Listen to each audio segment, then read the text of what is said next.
ఎన్నికలు అయిపోయినా గానీ షర్మిల జగన్‌ని వెంటాడుతూనే ఉన్నారు.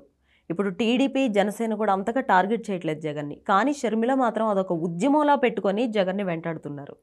జగన్ ముందు ముందు ఇండియా కూటమి వైపుకు వెళ్తారనే షర్మిల ముందే టార్గెట్ చేస్తున్నారంటారా? ఎవరు చెప్పారు అసలు జగన్ టీడీపీ జనసేన టార్గెట్ చేయడం లేదని? టీడీపీ టార్గెట్ చేస్తుందనే కదా జగన్ ఢిల్లీలో నిరసన తెలిపారు. ఢిల్లీలో నినకాకమన్న నిరసన తెలిపారు. రోజు టీడీపీ వాళ్ళు మా అన్న అటాక్ చేస్తున్నారని చెప్తున్నాడు కదా. టీడీపీ టార్గెట్ చేయడం లేదనడం ఆశ్చర్యంగా ఉంది. సో టీడీపీ టార్గెట్ చేయకపోతే ఎవరు టార్గెట్ చేస్తున్నారు జగన్ను? టీడీపీ జనసేనలే కదా టార్గెట్ చేసే రోజు. అయితే మీరు అన్నట్లు షర్మిల జగన్ను టార్గెట్ చేయడం ప్రధానంగా చేస్తోంది.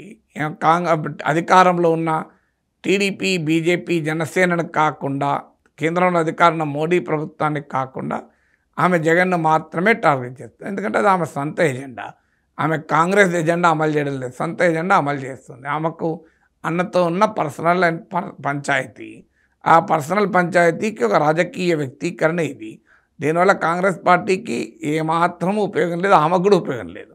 ఎందుకంటే ప్రభుత్వానికి వ్యతిరేకంగా పోరాడితే ఒక ప్రతిపక్ష పార్టీ పెరుగుతుంది తప్ప మరో ప్రతిపక్ష పార్టీ పైన పోరాడితే పార్టీ పెరుగుతుందా? అందువల్ల ఇండియా కూటమిలో జగన్ ఏదో చేరుతాడని ఆమె అనుకొని ఇప్పుడే చేస్తుందని అనుకోను. అలా దానివల్ల ఉపయోగం ఏముంటుంది? సో ఇండియా కూటమిలో జగన్ చేరుతానని ఎప్పుడూ చెప్పలేదు. చేరుదానని జగన్ ముందుకు వస్తే బహుశా షర్మిల అభ్యంతరాలు కూడా లెక్క చేయకుండా చేర్చుకుంటారు. ఎందుకంటే వాళ్ళకు ఆంధ్రప్రదేశ్లో ఇండియా కూటమికి ఏదీ లేనప్పుడు జగన్మోహన్ రెడ్డి వస్తే ఎందుకు చేర్చుకోరు? 40% ఓట్లున్న వ్యక్తి వస్తే ఎందుకు కాదంటారు? 11 మంది రాజ్యసభ సభ్యులు, 4 లోక్సభ సభ్యులు ఉన్న పార్టీ వస్తా అంటే ఇండియా కూటమి ఎందుకు ఊరుకుంటుంది?